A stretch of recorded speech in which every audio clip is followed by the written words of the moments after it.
معرفة. Now let us understand how the Ijara Sukuk is structured, and also what is the definition of an Ijara Sukuk. The term Ijara is an Arabic term which means leasing of a property pursuant to a contract under which a specified permissible benefit in the form of usufruct is obtained for a specified period in return for a specified permissible consideration. An individual or a corporate is paying for the benefit of the asset.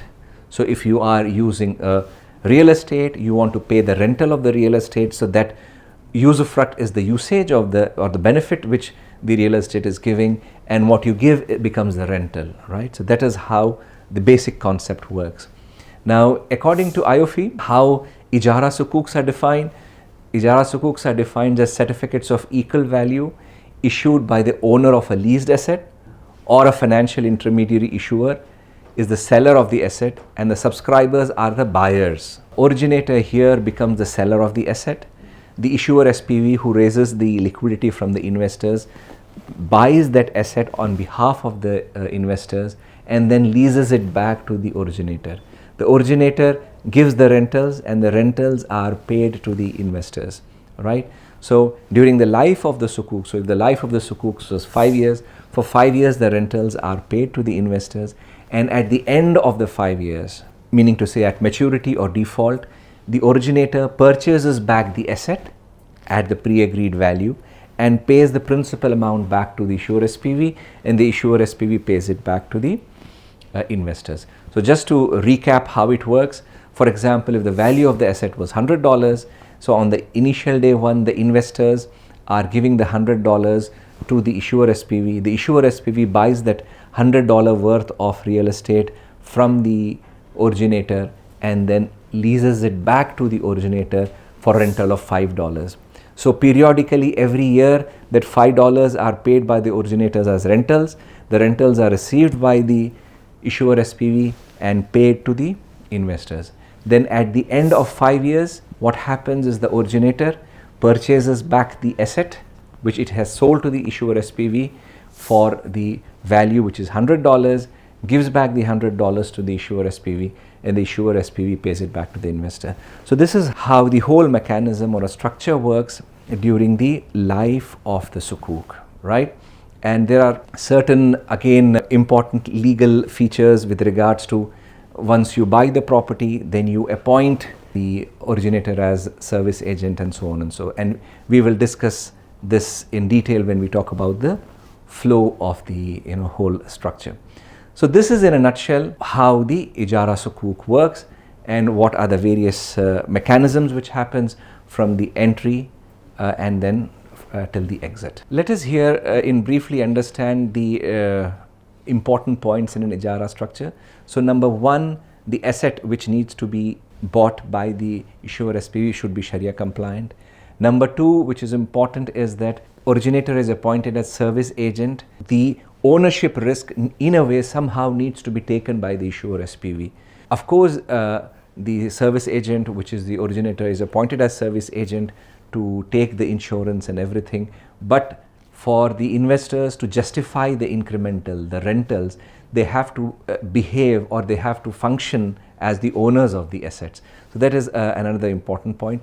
Then the lease rentals which are agreed upon, they could be fixed, they could be floating. Those lease rentals needs to be from the originator to the SPV and from the SPV to the obligor. So that also is another important point.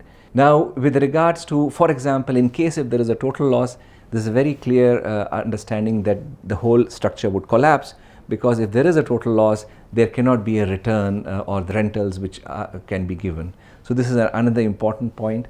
But there can be an element of substitution of the assets in case of a total loss or a major loss to the. And another point which is also important is that in case if there is a substantial or the major loss in terms of the asset, the rentals needs to be pro rata decreased. It cannot happen there is major losses in the assets but the rentals are still going on. So these are certain checks and balances which needs to be very closely monitored and structured in the whole documentation to make the whole structure Sharia compliant. Now let us discuss about Sukuk Al-Ijarah. Now Sukuk Al-Ijarah is quite important because we have seen Sukuk Al-Ijarah being the most common kind of a structure used especially by sovereigns at large, but at the same time also by multiple corporates. Now, Sukuk Al-Ijarah, as we have discussed in the definition, Sukuk Al-Ijarah is basically a lease structure. So, in the Arabic word for lease is Ijara. So, what happens in Sukuk Al-Ijarah? So, again, let us divide the Sukuk Al-Ijarah into three parts. One is the inception, the other is during the life of the sukuk, and the third is at maturity, default or early payment. Let us consider the investors have pooled in $100. The $100 have passed from the investors at the inception stage to the issuer SPV. Now the issuer SPV has the liquidity of $100. Now three things can happen in Sukuk Al-Ijarah generally. One is the issuer SPV buys assets, mainly real estate assets, from the obligor. So obligor owns these assets and then leases it back to the obligor. So it is the sale and lease back, right, or the purchase and the lease back. So for example, if the obligor has an asset of $100, the $100 which were pooled by the investors and are now sitting at the issuer SPV level, the issuer SPV buys that $100 worth of real estate and then leases it back to the obligor. So there is a sale and purchase agreement for the $100 worth of real estate asset, and then the same real estate asset is leased back to the obligor for here 5 years.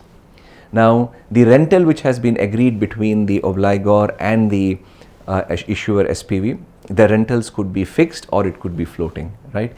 So in this case, for example, let us consider the rentals are fixed at 5%. So every 6 months, $2.5 are paid as rentals from the obligor to the issuer SPV, and that goes to the investors.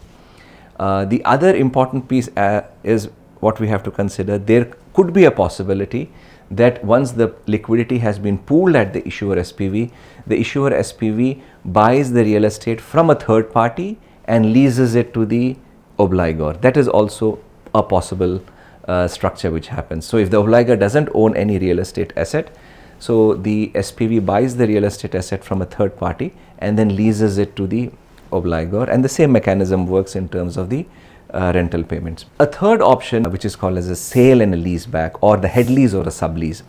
So what happens in this structure, mainly for many sovereigns and also for many corporates who do not want to sell their assets, but they are willing to enter into a long head lease, meaning to say, for example, when long back when we were structuring or the sukuk for the sovereign of Bahrain, for example. So it was a head lease and a sublease structure. Through a head lease, the leasehold interest of 99 years was transferred to the SPV, right? So the SPV, because this leasehold is a long tenured 99 years, from a Sharia perspective, it was considered as a sale transaction. And then it was leased back to the obligor for 5 years, meaning to say the Bahrain sovereign for 5 years. And recently, we have also seen a similar structure worked or used for the sovereign of Egypt. And this head lease and sublease structure has been used for multiple other clients as well. So again, to recap, so as I said, in this structure, the issuer SPV has three options. One is to buy the asset from the obligor and lease it back. The other is to buy the asset from a third party and lease it to the obligor. And the third is to enter into a head lease and a sublease kind of a structure. The other piece in this is to manage the real estate. What will happen is that the obligor is appointed as a service agent to manage the real estate, because an insurance needs to be taken and there needs to be a maintenance of the asset. For all these activities, the obligor is made as a service agent through a separate agreement to manage the asset. Now, so we have done with the first stage, we have done with the second stage. Now let's go to the third stage. The third stage is important because the third stage talks about three scenarios again.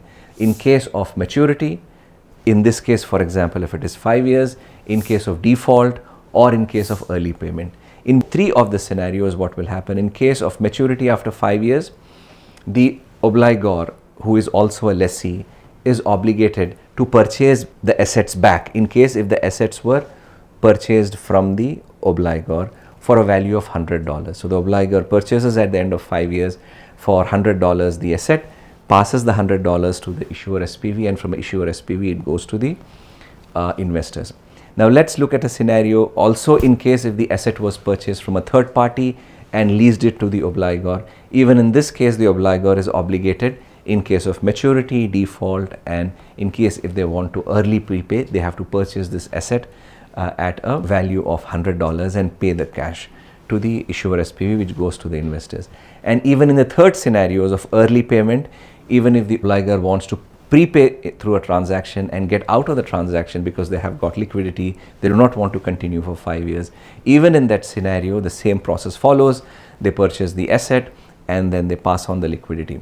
Now the third scenario which we were discussing with regards to head lease and the sublease. So what will happen in the first instance, for example, 99-year leasehold interest was transferred to the SPV, right?